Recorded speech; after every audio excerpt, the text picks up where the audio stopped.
저는 올해 60대 초반의 여자이고요. 얼마 전 둘째 며느리까지 본 사람입니다. 제가 이 이야기를 쓰기까지 참 많이 망설였습니다. 집안 얘기를 하는 것이 제 얼굴에 침 뱉기인 것 같기도 하고, 며느리 얘기하면 별난 시어머니라고 생각하는 사람도 있을 것 같아서요. 그런데 가만히 생각해보니 제가 너무 억울하기도 하고, 어디다 제 속마음을 좀 얘기를 해야 속이 좀 풀릴 것 같아서 글로 써봅니다. 익명이라고 하니 있었던 일 그대로 이야기 풀어볼까 합니다. 혹시나 이 글을 우리 며느리가 보게 된다면 읽고 좀 느끼는 게 있었으면 좋겠네요. 제게는 아들이 둘 있습니다. 큰아들은 고등학교 교사이고요. 작은아들은 변호사인데 대기업 사내 변호사로 있습니다. 큰아들은 고등학교 교사가 되기 전 교생으로 학교에 실습 갔다가 지금의 큰며느리를 만나서 결혼하게 되었고, 작은 며느리는 큰며느리가 학교에서 알게 된 동료 교사인데 둘이 잘 맞을 것 같다며 작은아들을 소개시켜 주었습니다. 그렇게 저는 교사 며느리 둘을 맞이하게 되었죠. 첫째 며느리도 교사, 둘째 며느리도 교사라고 했을 때 주변의 사람들이 저를 참 많이 부러워했습니다. 교사 며느리를 어떻게 둘이나 보게 됐냐고, 지식도 있고 인성도 좋은 며느리를 보게 돼서 복도 많다고 했습니다. 어떤 친구는 며느리를 봤는데 며느리가 바람이 나서 아들이 너무 충격을 받아서 거의 폐인이 되다시피 했다가 이제야 정신을 차렸다고 했습니다. 며느리도 잘 봐야 되고 집에는 사람이 잘 들어와야 되는데 사람 하나 잘못 들어오니 온 집안 분위기가 엉망이 된다고요. 그런데 우리 집 며느리는 학교 교사이고 아이들 가르치는 일을 하는 사람들이니 적어도 상식에 벗어나는 행동이나 도덕적으로 어긋나는 행동은 하지 않겠다고요. 저도 그렇게 생각했습니다. 적어도 우리 며느리들이 상식에 벗어나는 행동은 안 할 거라고 믿었고, 저는 저한테 잘하는 것은 별로 중요하지 않으니 그저 부부끼리 잘 지내기만 하면 된다고 생각하고, 최대한 며느리들한테 부담 안 주고 제가 도움이 될 수 있는 것은 도와줘야겠다고 생각했습니다. 왜냐하면 제가 시어머니를 모시고 살았고, 시어머니 돌아가시기 전까지 시집살이로 고생을 좀 했습니다. 저희 남편은 아들 귀한 집안에 3대 독자로 태어났습니다. 아들이 너무 귀한 집이다 보니 남편은 물론이고 시아버지도 집안에서 아주 귀한 대접을 받으면서 살았습니다. 집안 분위기가 그렇다 보니 저도 남편한테 잘해야 했고, 시부모님을 모시고 사는 일은 너무나 당연한 일이었습니다. 그런데 시부모님하고 한 집에서 같이 사는 일이 참 어려운 일이더군요. 특히 시아버님이 입이 아주 까다로운 사람이라 음식을 하는 것이 저한테는 아주 큰 스트레스였습니다. 저는 온 정성을 다해서 만든다고 만들었는데 간이 조금만 안 맞거나 들어가야 할 것이 안 들어가면 귀신같이 알아차려서 시아버지는 그 반찬은 손도 대지 않았습니다. 그러면 깐깐한 시어머니가 그 반찬 맛을 보고 그렇게 가르쳤는데 반찬을 이렇게 만들었냐며 불호령이 떨어졌습니다. 반찬 하나 만드는데 얼마나 스트레스를 받고 속이 상한지 부엌에서 설거지를 하다가 눈물 흘린 적이 한두 번이 아닙니다. 뭐든지 좀 잘 드시면 좋을 텐데 입이 짧아서 제대로 먹지 않는 시아버님도 원망스럽고, 음식 잘못 만들었다고 부르릉 치는 시어머님도 원망스러웠습니다. 그래도 남편은 제 마음을 알아주어서 제가 울면 달래주고 너무 속상해 말라고 했습니다. 그러면서 자기랑 결혼해서 고생이 많다며 미안하다고 하더라고요. 우리 아버지 어머니가 참 별난 분이라는 거 다 알아. 어머니도 할머니 시집살이를 많이 해서 많이 힘들었는데 어머니도 나이 드니 그러시네. 그래서 사람들이 줄줄이 독점만 있는 집안에는 시집을 안 오려고 하나 봐. 내가 부모님한테 그러지 말라고 하지도 못하고. 당신의 고생이야. 내가 미안해. 우리 부모님은 내가 어떻게 할 수 없지만 나는 당신한테 잘할게. 누가 뭐라고 해도 나한테는 당신밖에 없어. 당신도 그거 알지? 시부모님이 시집살이는 힘들었지만 그래도 남편이 그렇게 말해주니 화가 난 마음이 녹더라고요. 남편까지 저를 힘들게 했으면 저는 정말 그 집에서 못 살고 뛰쳐나왔을지도 모릅니다. 시부모님 때문에 힘든 것도 남편이 옆에서 달래주니 그나마 저는 숨쉴만 했고, 나중에 며느리를 맞이하면 절대 시어머니 노릇 시집살이는 안 시켜야지 마음을 먹었습니다. 며느리도 그 집의 귀한 딸인데 결혼해서 시집살이 하러 온 것이 아니니까요. 제가 시아버님 입맛에 맞는 반찬들을 만들면서 하나 도움이 된 것은 음식 솜씨가 아주 늘었다는 겁니다.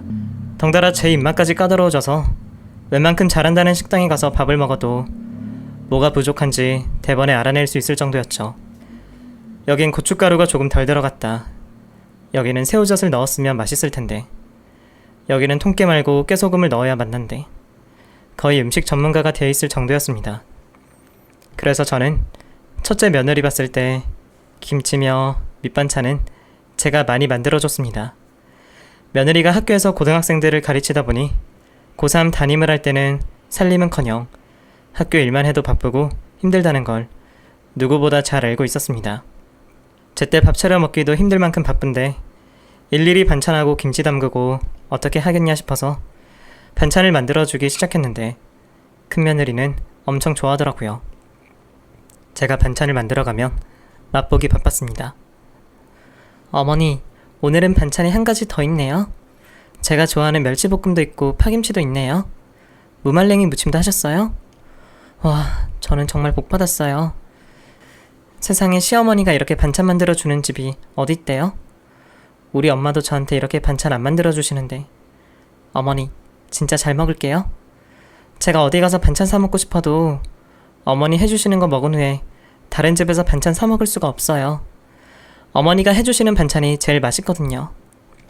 어머니, 이거 얼마 안 되지만 반찬 재료 사시는데 보태 쓰세요. 이게 뭐야? 아니야. 이런 거 안 줘도 돼. 내가 이 정도 해줄 능력은 된다. 내가 나중에 돈 다 떨어지면 그때 달라고 할 테니까 이거 넣어놨다가 네가 필요한 거 샀어. 고등학교에서 애들 가르치는 게 여간 힘든 게 아니잖아. 너희가 힘들어서 이랬는데 내가 이런 거 받으려고 반찬 만들어주는 거 아니야. 네가 우리 아들하고 결혼해서 둘이 잘 살고 열심히 일해주는 것만 해도 나는 고마워. 앞으로 반찬은 얼마든지 만들어줄 수 있어. 내가 제일 잘하는 게 반찬 만드는 거잖아. 앞으로 뭐 먹고 싶은 거 있으면 얘기해. 내가 만들어줄게. 진짜 우리 어머니 너무 좋다. 저는 솔직히 우리 남편보다 어머니가 더 좋아요. 남편한테는 비밀이지만 진짜 그래요. 아이고, 빈말이라도 고맙다. 빈말 아니에요. 진짜예요, 어머니. 큰며느리는 성격이 서글서글하고 뭐든지 좋게 좋게 생각하는 사람이라 제가 뭘 해주면 항상 고맙게 생각하고 잘 먹었다면서 인사도 잘했습니다. 그래서 뭐 하나라도 더 해주고 싶고 아들 좋아하는 것보다 며느리 좋아하는 걸 챙기게 되더라고요. 그래서 작은 며느리도 똑같을 거라고 생각했습니다. 큰 며느리도 학교 교사, 작은 며느리도 학교 교사이니 둘 다 바쁜 것은 마찬가지였습니다. 큰 며느리한테도 반찬을 만들어줬으니 작은 며느리한테도 만들어주는 건 당연하다고 생각했죠. 작은 며느리는 제가 좋아하는 큰 며느리가 소개한 사람이라 그런지 결혼하기 전부터 마음이 가고 나중에 며느리 되면 잘해줘야겠다는 생각이 들더라고요. 제 눈에 작은 며느리는 한없이 착해 보였습니다. 작은 며느리는 제가 어렵게 느껴지는지 저한테 늘 깍듯이 대하고 말 한마디도 늘 조심하면서 얘기하더라고요. 제가 나는 그렇게 무서운 사람 아니니 편하게 생각해도 된다고 해도 작은 며느리는 큰 며느리하고는 달랐습니다. 큰 며느리는 처음부터 저를 참 편하게 생각하고 결혼하기 전부터 우리 집에 자주 놀러 오곤 했는데 작은 며느리는 그런 게 없더라고요. 왜 그런지 잘은 모르겠지만 집에서 엄하게 자라서 그런가 보다, 그래서 어른을 어려워하나 보다 생각했죠. 그래도 결혼하고 나서는 잘하려고 노력하더라고요. 일주일에 2-3번씩은 안부전화도 하고 주말에도 피곤해서 쉬고 싶을 텐데 우리 집으로 와서 며느리 노릇을 하려고 애쓰더라고요. 저는 그리 안 해도 된다고, 주말에는 너희끼리 쉬고 전화도 바쁜데 그렇게 자주 안 해도 된다고 했습니다. 그러면 며느리가 그러더라고요. 아니에요, 어머니. 어머니한테 전화 드리는 게 뭐 어렵다고요. 잘 지내시는지 안부 전화하는 게 당연한 도리죠. 그래 생각해주니 고맙다. 그런데 나는 너의 마음이 그렇다는 것을 알았으니 그것만으로도 충분해. 잘하고 싶은 마음은 알겠는데 잘하려고 하다 보면 괜히 마음이 지칠 수가 있어. 너희가 잘 사는 것이 우리한테 효도하는 거야. 우리는 전혀 신경 안 써도 된다. 네, 어머니께서 그렇게 말씀하시니까 저도 그렇게 알고 우리 두 사람 잘 살게요. 어머니, 저희를 편하게 대해주셔서 감사합니다. 저는 아들 둘이 결혼해서 잘 사는 모습을 보니 더 이상 바랄 게 없었습니다. 다른 집 며느리는 결혼해도 시부모한테 전화 한 통 하기는커녕 시댁하고는 가까이 지내봐야 좋을 거 없다며 아예 처음부터 가까이 하지 않는 사람들도 많다던데, 우리 집 며느리들은 아들하고도 잘 지내고 저한테도 살갑게 대해주니 제가 너무나 고마웠습니다. 다른 사람들 말처럼 제가 며느리 복은 터진 건가 보다 싶었죠. 정말 다 퍼줘도 아까울 게 없다 싶을 정도였습니다. 그런데 둘째 며느리는 첫째 며느리와 다른 점이 하나 있었습니다. 큰 며느리는 한평생 우리가 가진 재산에 대해서 물어본 적이 없었는데, 둘째 며느리는 우리 재산에 꽤 관심을 보이더라고요. 3대 독자인 남편은 부모님한테 물려받은 땅이 꽤 많았습니다. 하지만 남편은 평생 그 땅을 팔아치우거나 손도 대지 않았습니다. 남편은 한평생 공무원으로 생활했는데 우리는 그 돈으로만 살아왔지 부모님이 물려주신 땅을 팔아치워서 호의호식하지 않았습니다. 차도 한 번 사면 고치고 또 고쳐서 적어도 10년은 탔고, 우리는 자그마한 주택에 살았는데 그 집이 낡고 보수할 곳이 많아도 더 좋은 집으로 이사갈 생각도 않았습니다. 가끔 저도 사람인지라 시부모님한테 물려받은 땅 일부를 팔아서 깨끗하고 넓은 집으로 이사가고 싶기도 했고, 차도 낡은 차 말고 크고 좋은 차로 바꾸고 싶은 마음도 있었습니다. 하지만 저는 남편의 의견을 존중했습니다. 남편이 그러더라고요. 나는 우리 부모님이 물려주신 땅들은 자식들에게 물려주고 싶어. 나는 손 하나 안 대고 그 재산을 그대로 물려받았는데 그것인 것처럼 쓸 수는 없다고 생각해. 내가 돈벌이를 하지 못하고 우리가 사는데 어려우면 모를까. 내가 공무원 생활을 하면서 돈을 벌고 있고 우리 먹고 사는데도 크게 지장이 없으니까 그건 그대로 뒀다가 자식들한테 물려주는 게 맞겠지. 당신 생각은 어때? 그래도 괜찮겠어? 그럼요. 그래도 괜찮죠. 당신이 한평생 일이 열심히 일하고 검소하게 살았잖아요. 나는 당신하고 결혼해서 그 정도면 충분하다고 생각해요. 어떤 사람은 결혼해서 바람을 피우기도 하고 어떤 사람은 도박해서 집을 다 날려먹기도 한다고 하는데, 당신은 한평생 내 속 한번 뒤집어 놓은 적 없잖아요. 당신 같은 사람 다시 찾으라고 해도 못 찾을 거예요. 가끔은 그 땅을 팔아서 호의호식하고 싶은 마음도 없지 않았지만 그건 가만히 생각해보니 우리가 함부로 손대면 안 될 것 같기도 해요. 그 재산은 분명히 임자가 따로 있다는 생각이 드네요. 왜 그런지는 모르지만 왠지 그래야겠다는 생각이 들어요. 당신 의견 존중하고 당신 말이 맞다고 생각해요. 남편이 부모님한테 물려받은 땅을 아들들에게 물려줄 거라는 것을 공식적으로 아들들한테 얘기한 적은 없지만 대충은 아들도 며느리들도 알고 있는 눈치였습니다. 어느 날 작은 며느리가 저한테 은근히 물어보더라고요. 어머니, 그런데 혹시 시골에 땅 같은 게 있어요? 응? 땅? 아, 네 시아버지 앞으로 돼 있는 땅을 물어보는 거야? 저는 자세히는 모르고요. 오빠가 시골에 땅이 있다는 소리를 얼핏 하는 것 같아서요. 그게 무슨 땅이고 얼마나 되냐고 물었더니 오빠는 모른다고 하더라고요. 아버지하고 어머니가 아신다고요. 그래서 그게 무슨 땅인지 궁금해서 한번 여쭤보는 거예요. 혹시나 텃밭이나 읽을 수 있는 땅이면 시골에 가서 뭘 심어볼까 싶기도 해서요. 우리 작은 며느리가 농사에 관심이 있었어? 도시에서 나고 평생 도시에서 살아서 그런데 전혀 관심이 없는 줄 알았는데 의외네? 정말 농사를 지어볼 생각이 있는 거야? 아니요. 꼭 그렇다기보다는 노는 땅이 있으면 뭐라도 해보면 좋지 않을까 해서요. 노는 땅이 많이 있어요? 작은 며느리는 눈을 반짝이면서 물어보더라고요. 그때만 해도 저는 며느리가 정말 텃밭 일구는 데 관심이 있어서 그런가 보다 생각했습니다. 그래서 솔직히 얘기해줬죠. 내 시부모님이 물려주신 땅이 시골에 꽤 된단다. 일부는 산이고 일부는 농사 짓는 땅인데 농사 짓는 땅은 이미 다른 사람이 경작을 하고 있어. 우리 땅에 경작한 대가로 1년에 얼마씩 돈으로 주는 사람도 있고 곡식으로 주는 사람도 있었는데 우리가 일일이 가지러 가는 것도 일이고 해서 지금은 그냥 돈으로 다 받고 있어. 만약에 네가 뭐라도 농사 짓고 싶은 마음이 있으면 그 땅 한 부분 정도는 다른 사람한테 안 주고 네가 농사 지어볼 수도 있지. 그런데 학교 일도 바쁜데 농사가 가능하겠니? 지금 당장은 아니고요. 나중에요. 지금은 좀 많이 바쁘긴 해요. 아, 그런데 어머니, 아버님은 그 땅 안 파시고 왜 그대로 가지고 계신데요? 혹시 어디 기부하시거나 뭐 그러실 건 아니시죠? 네 시아버지 깊은 뜻은 나도 잘 몰라.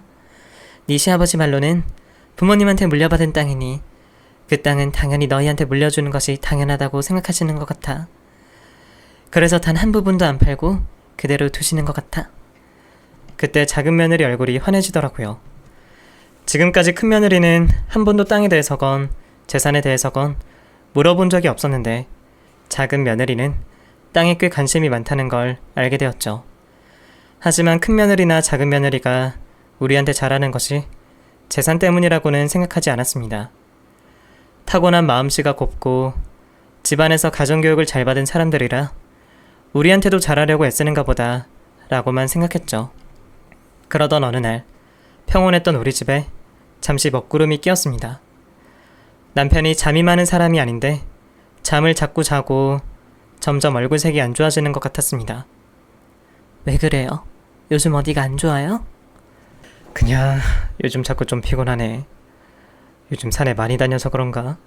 몸이 피곤한가 봐. 예전에는 아무리 산에 올라갔다 와도 피곤한지 모르겠더니 이제 나도 늙었나 봐. 산에 가는 건 포기하고 동네나 좀 걸어야겠어.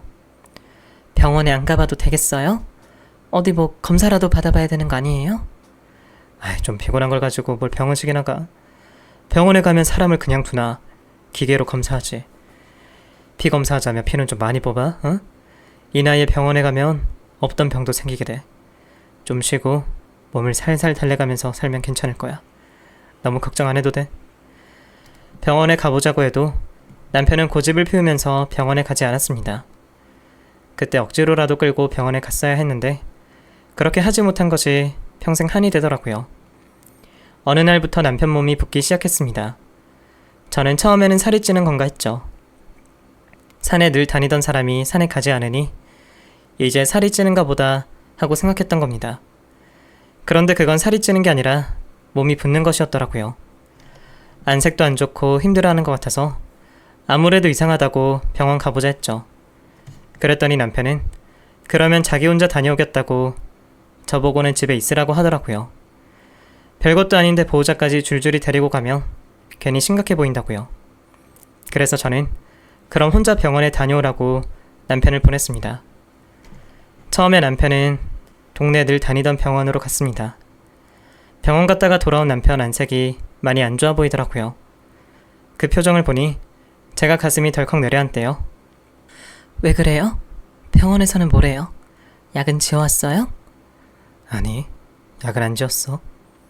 왜요? 아무렇지도 않대요? 약 먹을 정도는 아니래요? 그건 아니고 큰 병원에 가보라네. 큰 병원은 왜요?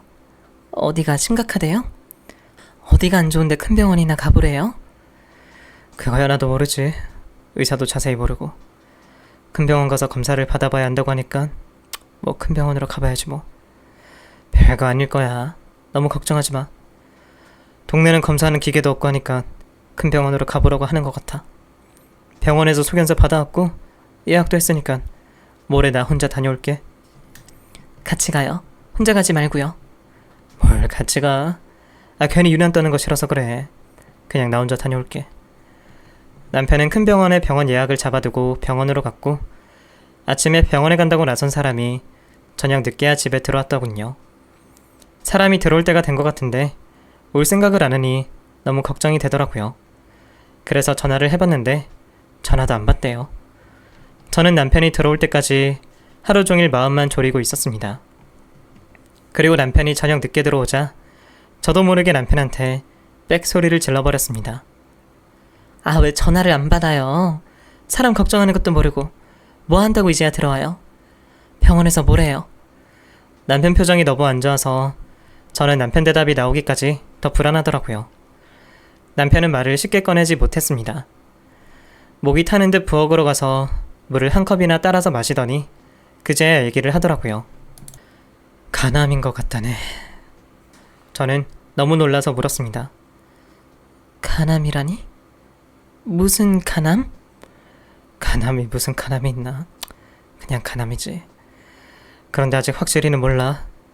지금 그냥 대충 훑어본 걸로 봐서는 그렇다는데 나중에 조직 검사도 해보고 이것저것 좀 더 알아봐야 하나 봐. 지금 당장 검사하게 병원에 입원하자는데 일단 집에는 와야 할 것 같아서 왔어. 곧 입원을 해야 할 것 같아. 입원해서 검사해보면 죽을 병인지 아닌지 알겠지 뭐. 죽는다는 말에 가슴이 철렁 내려앉았습니다. 시아버님도 간이 안 좋아서 돌아가셨는데 이것도 가족력이 있는 건지 그래서 남편이 간암에 걸린 건지 눈앞이 캄캄해지더라고요. 그래도 남편 앞에서 그런 모습을 보이면 안 될 것 같아서 담담한 표정으로 얘기했습니다. 죽기는 왜 죽어요? 죽을 병이라는 말을 왜 그렇게 쉽게 해요? 요즘 의술이 얼마나 좋은데 다 죽어가는 사람도 살려낸다는데 멀쩡한 사람이 별소리를 다 하네. 걱정하지 말아요. 아직 죽을 때는 멀었으니까 절대로 그런 생각하지 말아요. 모든 건 생각이 반이라잖아요. 건강해질 수 있으니까 그렇게 알고 병원에 검사하러 같이 가요. 이제 혼자 가는 건 절대 안 돼요. 그랬더니 남편은 병원에 다녀오느라 너무 피곤하다며 방으로 들어가 버리더라고요. 그때 시간이 8시 정도밖에 안 됐는데 저녁 뉴스도 안 보고 방에 누워만 있더라고요. 웬만하면 저녁 뉴스는 보고 잘 사람인데 몸도 피곤하고 마음도 피곤한가 보다 생각이 들었죠. 남편은 병원에 다녀온 후부터 정밀검사를 받기까지 계속 좀 처져 있는 것 같았습니다. 산에는 못 가도 동네는 꼭 걸어다니던 사람이 동네도 걷지 않고 하루 종일 집에만 있더라고요. 그리고 며칠 후 남편은 병원에 입원해서 조직검사를 받았습니다. 예상했던 대로 암이라고 하더군요. 남편은 비형간염을 보유하고 있었고 그것이 간염이 되었던 모양이었습니다. 간은 소리 없는 장기라서 무섭다고 하더니 정말 그렇더라고요. 간암은 이미 많이 진행된 상태이고 주변 장기에도 전이된 상황이라 상황이 많이 좋지 않았습니다. 남편은 3개월 시한부 판정을 받았고 남편은 수술도 힘들다고 했습니다. 저는 어떻게든 해보자고 수술이든 항암치료든 뭐든지 해봐야지 그냥 있으면 안 된다고 했지만 남편은 모든 치료를 거부했습니다. 치료해서 나아질 것 같으면 병원에서 그렇게 말하지 않았을 거야. 항암치료가 쉬운 것도 아니고 너무 힘들다고 하잖아. 조금 연명하기 위해서 그렇게 고통스러운 치료를 받고 싶진 않아. 고통스럽게 조금 더 사느니 명대로 살다 가는 게 맞아. 사람의 운명은 다 정해져 있는 거야. 이게 내 운명인 거지. 그러니까 당신도 너무 나를 살려보겠다고 했을 필요 없어. 누구나 한 번은 가게 돼 있는 거야. 마음 편히 생각해. 어떻게 마음 편히 생각해? 어떻게 말을 그렇게 쉽게 해요? 어떻게든 해보는 데까지는 해봐야죠. 그래야 후회가 없을 거잖아요. 그러지 말고 치료라도 해봅시다. 치료하다 보면 길이 보일 수도 있잖아요. 저는 치료는 받아봐야 하지 않겠냐고 개똥밭에 굴러도 이생이 낫다는 말이 괜히 나온 게 아니다. 최대한 할 거나 해보자. 그래야 후회가 없지 않냐고 했죠. 그랬더니 남편은 시간을 그리 허망하게 보내고 싶진 않다며 그 시간에 어디 좋은데 여행이나 다니자고 하더라고요. 맛있는 거나 먹고 좋은 구경이나 하고 죽으면 죽어서도 후회 없을 거라고요. 그래서 저는 너무 가슴이 미어졌지만 그러자고 당신이 원하면 헐헐 털고 놀러 다니자고 했죠. 그런데 여행 가는 것도 마음대로 되지 않았습니다. 남편은 정리할 것들이 있다며 며칠 집에서 정리를 하고 여기저기 볼일을 보러 다녔는데 얼마 지나지 않아 건강이 더 악화되었습니다. 우리는 둘이 제주도 여행을 가기로 했지만 여행도 갈 수 없을 정도로 건강이 악화되더라고요. 남편은 너무나 고통스러워했습니다. 우리는 여행 가기로 한 모든 일정을 취소하고 일단 병원으로 갔습니다. 어떻게든 사람이나 덜 고통스럽게 만들어줘야겠다 싶어서 진통제라도 놔달라고 했죠. 그렇게 남편은 병원에서 진통제를 맞으면 좀 낫고 약 기운이 떨어지면 다시 힘들어지고 힘든 일상을 반복하다가 세상을 떠났습니다. 훗날 알게 된 사실인데 그때 남편은 정밀검사를 받기 전부터 자신이 얼마 못 살게 될 거라는 걸 알았던 것 같더라고요. 꿈에서 시부모님을 봤다고 우리가 네가 올 걸 알고 기다리고 있다고 했다고 남편은 임종 전에 꿈 얘기를 했습니다. 그리고 임종 직전에도 부모님이 오셨다고, 부모님이 기다리고 계시니 빨리 가봐야겠다고 했습니다. 부모님을 기다리게 하는 건 자식된 도리가 아니라고요. 그러면서 남편이 죽기 직전에 저한테 그러더라고요. 부모님한테 물려받은 땅을 다 제 앞으로 돌려놨다고요. 그 땅을 제가 어떻게 해도 괜찮지만 자식들에게 물려줄 생각이면 죽기 전까지는 무조건 지고 있으라고 하더라고요. 그래야 자식들한테 대접받고 산다고. 그 땅 미리 자식들한테 주고 나면 혼자 남아서 천덕꾸러기 될지도 모른다고요. 그러면서 저보고 마지막으로 한마디 하고 떠났습니다. 별난 시부모님 모시고 살면서 정말 고생했어. 내가 먼저 가서 부모님 만나면 다시는 그렇게 괴롭히지 말라고 할 테니까 훗날 내 옆에 올 때 편하게 와. 제 마음이 미어지는 듯 했습니다. 길지도 않은 인생 둘이 손잡고 꽃구경이나 갈걸. 물감 풀어놓은 것보다 예쁜 단풍 구경하면서 세상 참 곱다고 눈호강이나 했으면 좋았을걸. 너무 성실하고 반듯해서 제대로 노리지도 못하고 갔나 싶은 생각이 들어 마음이 너무 아팠습니다. 그렇게 남편을 보내고 저는 한동안 아무것도 하기 싫어서 밖에 나가지도 않고 집 안에만 계속 있었습니다. 아들들도 계속 연락 오고 큰며느리 작은며느리 계속 연락이 오더라고요. 큰며느리는 제가 제대로 밥을 못 먹고 있으니 죽을 만들어서 왔고, 작은며느리는 어머니 좋아하시는 거 드시러 가시자며 우리 집에 일부러 찾아왔더라고요. 그 모습을 보면서 참 고마웠죠. 나 때문에 자식들이 이렇게 걱정을 하는구나. 내가 빨리 기운을 차리지 않으면 안 되겠구나 생각했죠. 그래서 저는 최대한 기운을 차리고 다시 일상으로 돌아가려고 애썼습니다. 정신을 차리고 보니 제가 너무 오랫동안 애들 반찬을 못 만들어줬다 싶더라고요. 내가 만들어준 반찬이 제일 맛있다고 하는 애들인데 내가 그동안 너무 정신을 놓고 있느라 애들을 제대로 먹이지도 못했다 싶어 마음이 안 좋더라고요. 그래서 저는 자리에서 털고 일어나자마자 시장부터 갔습니다. 큰며느리 좋아하는 파김치도 담고 멸치도 볶았습니다. 작은며느리는 뭐 좋아하는지 물을 때마다 뭐든 다 잘 먹는다고만 해서 뭘 좋아하는지도 모르겠더라고요. 그래서 작은아들이 잘 먹는 것들 위주로 메추리알 장조림이며 생선조림이며 깻잎 반찬이며 이것저것 만들었습니다. 그리고 큰며느리 집에 반찬 가져다 놓고 작은며느리 집에도 반찬을 만들어서 냉장고에 넣어두고 왔죠. 제가 반찬 가져다 놓은 것을 보고 며느리 둘 다 연락이 왔더라고요. 큰며느리는 어머니 마음도 안 좋으실 텐데 반찬 만들어주셨다고 하나도 버리지 않고 아껴서 잘 먹겠다고 했습니다. 그래서 저는 아끼지 말고 실컷 먹으라고, 내가 너희를 반찬 만들어주는 낙이 제일 크다고 했죠. 그리고 작은 며느리도 연락이 왔더라고요. 어머니 힘드신데 뭐하러 반찬 만드시냐고 어머니한테 너무 죄송하다고 하더라고요. 그래서 제가 그랬죠. 죄송할 게 뭐 있어. 부모가 자식 입에 밥 들어가는 것만큼 좋은 게 있는 줄 아니? 너희가 잘 먹으면 되는 거야. 죄송해할 필요 전혀 없어. 내가 기분 좋아서 해주는 거야. 내가 해준 거 너희가 잘 먹는다고 하면 내가 기분이 좋아서 그래. 그러니 내가 반찬 만들어주는 걸로 전혀 미안해하거나 마음 쓰지 마라. 그리고 혹시 뭐 먹고 싶은 건 없니? 네가 좋아하는 게 있으면 그거 만들어줄게. 우리 작은 며느리는 뭐 좋아해? 어머니가 해주시는 거면 다 맛있어요. 저는 뭐든 다 잘 먹는 거 아시잖아요. 만들기 힘드시니까 조금씩만 주세요. 많이 만들면 장도 많이 보셔야 되니까 힘드시잖아요. 그래, 생각해줘서 고맙다. 내가 감당할 정도로만 할 테니 걱정하지 마라. 저는 그 후로 나물 무침이며 오이 소박이 김치, 갓김치, 얼갈이 김치도 담그고 오래 두고 먹을 수 있는 마른 반찬들도 만들어서 애들이 반찬에 신경 쓰지 않아도 될 정도로 자주 반찬을 만들어서 며느리 집에 갖다 주었습니다. 그러던 어느 날 아들이 몸살기가 있는지 몸이 너무 안 좋아서 조퇴를 했다고 하더라고요. 뜨거운 동태탕이 먹고 싶다고, 엄마가 해주는 동태탕 먹으면 좀 나을 것 같다고 하더군요. 그래서 저는 그럼 조금만 있으라고 얼른 장 봐서 동태탕 끓일 것 준비해 가겠다고요. 저는 시장에 가서 동태탕 끓일 재료를 사서 집으로 왔습니다.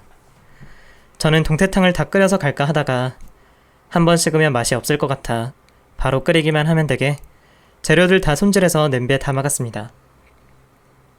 작은 아들 집에 도착하니 작은 아들이 이불을 감싸고 누워서 덜덜 떨고 있더라고요. 많이 안 좋니? 약은 먹은 거야? 아, 네. 병원에서 약 처방받아서 먹었어요. 뭐 조금 쉬면 괜찮을 거예요. 요즘 좀 일이 많아서 무리를 해서 그래요. 제가 전화해서 엄마 걱정하셨죠? 갑자기 엄마가 끓여주신 동태탕이 너무 먹고 싶어서요. 어디 식당 가서 먹어도 그 맛이 안 나더라고요. 그래, 연락 잘했어. 네가 말을 해야 알지. 말 안 하고 있으면 네가 뭐가 먹고 싶은지 내가 어떻게 알겠어. 좀 쉬고 있어. 이거 끓이기만 하면 되니까 금방 될 거야. 밥도 바로 지어서 뜨끈하게 먹자. 감기 뚝 떨어지게. 저는 얼른 밥을 짓고 동태탕을 끓여서 반찬을 꺼내서 밥을 차리려고 했죠. 그런데 냉장고에 제가 만든 밑반찬이 하나도 없더라고요.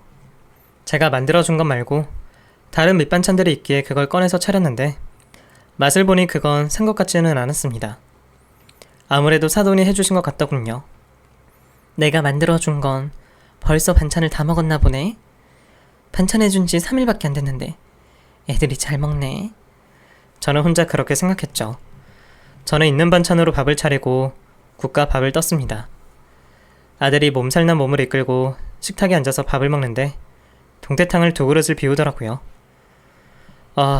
역시 우리 엄마가 만들어준 국이 최고다. 감기가 뚝 떨어지는 것 같아요. 가끔 엄마가 해준 밥 먹고 싶어서 집에 가고 싶은데 일이 많아서 갈 엄두도 못 냈거든요. 엄마가 해준 음식 오랜만에 먹으니까 너무 맛있네요. 저는 아들이 하는 얘기를 가만히 듣고 있다가 뭔가 이상하다 싶더라고요. 내가 3일 전에 만들어준 반찬들 싹 먹은 것 같은데 오랜만이라니 그 말이 그 상황에 맞지 않다 싶었죠. 설마 그걸 며느리 혼자 다 먹었을 리도 없는데 아들은 내가 만들어준 반찬을 하나도 못 먹었나? 하는 생각이 들었습니다. 그래서 저는 조심스럽게 물었죠. 성재야, 밥은 늘 사서 먹니?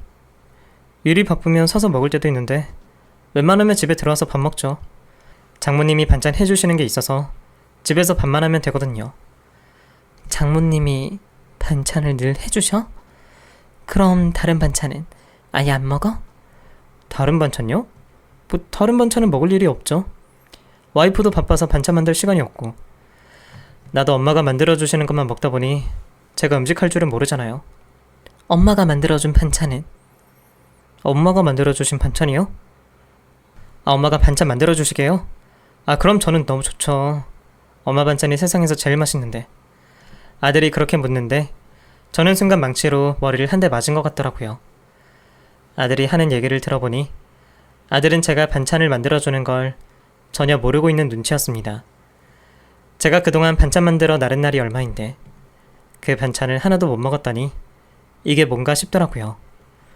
저는 아들한테 지금까지 엄마가 반찬 만들어줬는데 그걸 하나도 못 먹었냐고 물어보려고 하다가 그냥 말을 삼켰습니다. 괜히 말 잘못했다가 부부지간에 불화가 생길 수도 있고 그냥 넘어가면 될 일 괜히 크게 만들까 봐서요. 그런데 이 일이 어떻게 된 일인지는 좀 알아봐야겠다 싶더라고요. 저는 며칠 뒤 늘 그랬듯 반찬을 만들어서 작은 며느리 집에 갔습니다. 늘 그랬듯 반찬을 냉장고에 채워놓고 작은 며느리한테 문자를 보냈죠. 반찬 몇 개 만들어서 냉장고에 넣어뒀다. 맛있게 먹어라. 어머니 잘 먹겠습니다. 저희는 어머니 만들어주시는 거 받아 먹어서 좋은데 어머니 힘드셔서 어떡해요? 어머니 정성 생각하면서 맛있게 먹을게요. 며느리 문자만 보면 제가 만들어준 반찬을 아주 맛있게 잘 먹고 있다는 얘긴데 냉장고에 제가 만든 반찬도 없고 아들도 먹어본 적이 없다고 하니 참 알다가도 모를 일이었습니다. 저는 며느리한테 반찬을 주고 다음날 작은 며느리 집으로 가봤습니다. 냉장고 안에는 역시나 제가 만들어준 반찬은 하나도 없더군요. 그 많은 반찬을 다 먹었을 일도 없는데 귀신이 곡할 노릇이었습니다. 그런데 싱크대에 보니 제가 보낸 그릇이 설거지가 돼서 깨끗해져 있더라고요. 그걸 보니 내가 만들어준 반찬을 누굴 줬거나 버렸거나 둘 중 하나라는 생각이 들더라고요. 시어머니가 만들어준 반찬을 버리는 며느리가 있다고 하던데 저는 혹시나 싶어 음식물 쓰레기 뚜껑을 열어봤습니다. 그랬더니 세상에 음식물 쓰레기통에 제가 만들어준 콩나물 무침과 연근조림, 멸치볶음, 꽈리고추 조림이 그대로 버려져 있었습니다. 저는 음식물 쓰레기통을 제 눈으로 보면서도 믿을 수가 없었습니다. 어떻게 이 멀쩡한 음식들이 쓰레기통에 처박혀 있는 건지 온몸에 힘이 탁 풀리는 기분이더군요. 저는 며느리한테 어떻게 된 일이냐고 물어보려고 하다가 일단 며느리가 퇴근하고 올 때까지 기다려보기로 했습니다. 작은 며느리 집에 가만히 앉아서 이런저런 생각들이 떠오르더군요. 차라리 필요 없다고 말을 했으면 만든다고 고생이나 하지 않지. 이게 뭐하는 짓인가 싶고 내가 애들을 위한다고 하는 것이 괜히 오지랖 넓게 굴었나 싶은 생각이 들었습니다. 애들한테 반찬해준 것이 후회되기는 이번이 처음이었죠. 왜 저한테는 그렇게 음식이 맛있다고 잘 먹겠다고 해놓고 음식을 그대로 버리는 건지 아무리 생각해도 괘씸했습니다. 저는 이대로 넘기면 도저히 안 되겠다 싶어 음식물 쓰레기통에 버려진 반찬을 조금씩 골라 담았습니다. 그리고 그 반찬을 그대로 식탁 위에 올려놓았죠. 저녁이 되니 며느리가 아들보다 먼저 퇴근했더라고요. 제가 집에 있는 것을 보고 며느리가 엄청 놀랐는지 다리가 휘청거리대요. 왜 그렇게 놀라? 내가 못 올 때 온 것도 아닌데. 너 뭐 나한테 숨기는 거 있니? 아니에요. 제가 어머니한테 숨길 게 뭐 있겠어요. 그냥 집에 오면 당연히 아무도 없을 거라고 생각했는데 사람이 있으니까. 그래서 놀란 거예요. 어머니 오늘은 어쩐 일이세요? 어제 반찬 가져다 주시고 한참 뒤에 오실 줄 알았는데. 왠지 오늘은 꼭 한번 와보고 싶다는 생각이 들어서 와봤어. 너 저녁은 먹었지? 내가 상 차려놨는데 밥 먹을래? 예? 상을요? 힘드신데 뭐하러 상을 차리세요? 제가 차려 먹으면 되는데요. 너 일하고 오면 힘들잖아. 반찬도 해주는데 저녁상 못 차리겠어? 식탁에 앉아. 저녁 먹어야지. 제가 부엌으로 들어오자 며느리도 제 뒤를 따라 부엌으로 오더라고요. 그리고 식탁 위에 차려진 것을 보고 며느리가 너무나 놀라는 눈치였습니다. 어머니, 반찬을 또 만들어 오셨어요? 예, 어제 반찬 만들어 왔는데 설마 오늘 또 만들어 왔겠니? 네. 그런데 이 반찬은 어제 만들어 오신 그 반찬 설마 아니죠? 왜 아닌 것 같니? 왜 그 반찬이 아니라고 생각하는 거야? 아니, 그게 아니라고 생각한다기보다는요. 그냥 좀... 설마 음식물 쓰레기통에 버린 걸 주워 담았을까 생각하는 거야? 네? 그게 무슨 말씀이세요? 무슨 얘긴지는 네가 더 잘 알겠지. 이거 쓰레기통에 그대로 들어가 있더라. 어제 만든 반찬이 벌써 쉬었을 리는 없고 네 친정엄마가 만들어준 반찬은 그대로 냉장고에 있는데 왜 내가 만든 반찬은 음식물 쓰레기통에 있는 거야? 설마 내가 만든 건 더러워서 버렸니? 아니 그게 아니라 어머니 잘못했어요. 사실은 반찬에 머리카락이 들어있어서 그랬어요. 이번 딱 한 번 그랬습니다. 어머니가 정성 들여서 만들어주신 건데 죄송해요. 며느리는 거짓말을 하고 있더라고요. 며느리가 반찬을 버린 건 그때가 처음이 아닌데 마치 그때가 처음인 것처럼 얘기하고 있었습니다. 처음이라고? 정말 처음이니? 이렇게 반찬을 버린 게 처음이면 내가 만든 반찬은 네가 다 먹었니? 성재는 한 번도 못 먹었다고 하던데 어떻게 된 거야? 그러자 며느리는 어쩔 줄 몰라 하더니 그동안 일을 이실직고 하더라고요. 작은 며느리는 지금까지 제가 해준 반찬을 한 번도 먹지 않았더군요. 제가 만들어준 반찬을 그대로 다 버렸고 자기 친정엄마가 해준 것만 먹었습니다. 그 이유는 제가 비닐장갑을 끼지 않고 음식을 하는 게 더럽다고 생각해서 그랬다고 하더라고요. 왜 더럽게 손으로 음식을 만드는 건지 우리 집에서 손으로 나물 무치는 걸 보고 그 뒤로는 제가 만든 음식을 먹지 못하겠다고 했습니다. 그러면 솔직하게 얘기를 하지 그랬어. 왜 맛있다고 계속 만들어 달라고 했니?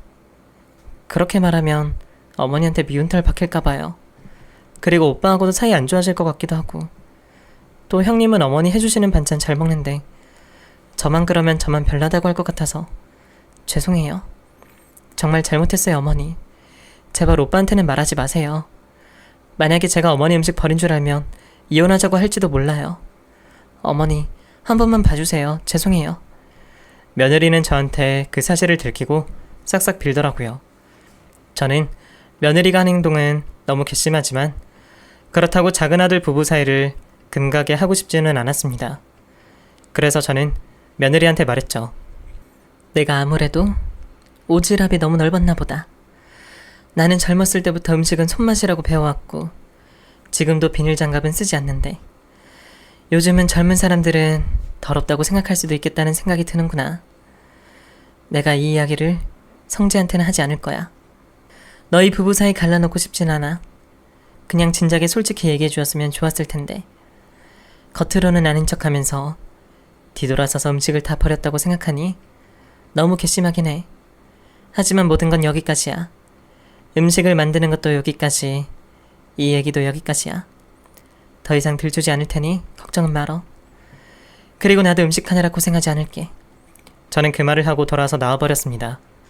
며느리는 뭔가 불안했는지 계속 저를 따라오고 집에 도착한 후에도 계속 전화를 하더군요. 그래서 저는 통화는 하고 싶지 않고 문자를 보내서 더 이상 그 부분에 대해서는 신경 쓰지 말라고 했네요. 그 일을 통해서 아무리 호의를 베풀어도 시어머니가 베푸는 호의는 별로 반가운 게 아니라는 걸 깨달았고요. 남편이 말했듯 재산은 죽을 때까지 지고 있어야 한다는 말도 무슨 말인지 제대로 깨달았네요. 앞으로 분위기가 어떻게 변할지는 모르겠지만 어쨌든 끝까지 자식들한테 구박 안 받기 위해서라도 제 재산은 지고 있어야겠습니다. 긴 얘기 들어주셔서 감사합니다. 늘 건강하시고 행복하세요.